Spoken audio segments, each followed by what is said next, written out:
Early 2006, a mysterious trailer for a video game called Tomb Raider Anniversary Edition leaked onto the web. Within minutes, fans around the globe were buzzing over what appeared to be the next Tomb Raider, coinciding with Lara Croft's 10th birthday. The video was not a true representation of an upcoming game, but Eidos did confirm they were creating a new action-packed game based on the original Tomb Raider. There was a kind of a series of emotions that we went through when we found out that we were going to get to make the next Tomb Raider game. You kind of realize, holy crap, we have to make the next Tomb Raider. There's a great sense of responsibility on our shoulders and reverence to the original game that we don't want to mess up in any way. But just why did they come up with a plan to enhance Lara's first adventure? Who better to answer that question than the man who started it all?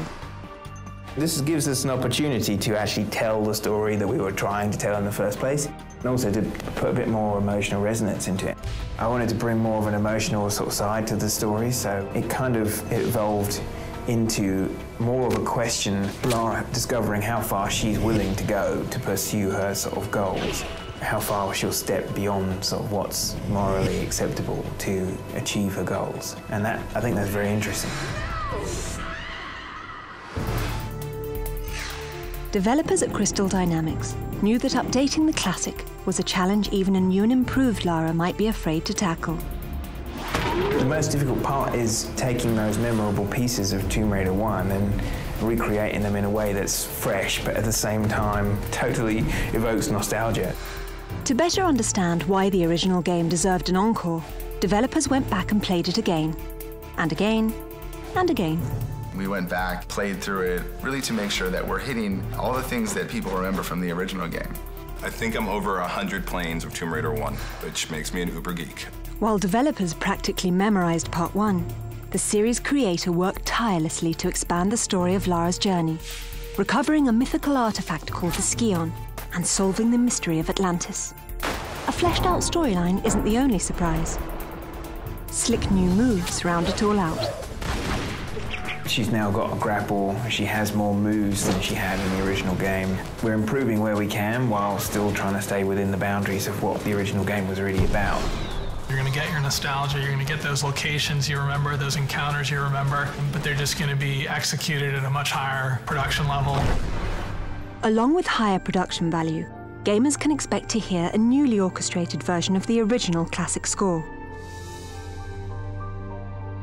Making music to our ears is the job of Troels Folman, composer for Tomb Raider Anniversary. With Anniversary Edition, it's really about being faithful to the old games. I think everybody will recognize that the old themes are there. They'll absolutely know all the tunes. The main theme is scored exactly the same way, but just with a little more advanced types of orchestration on it. Enhancements don't stop there.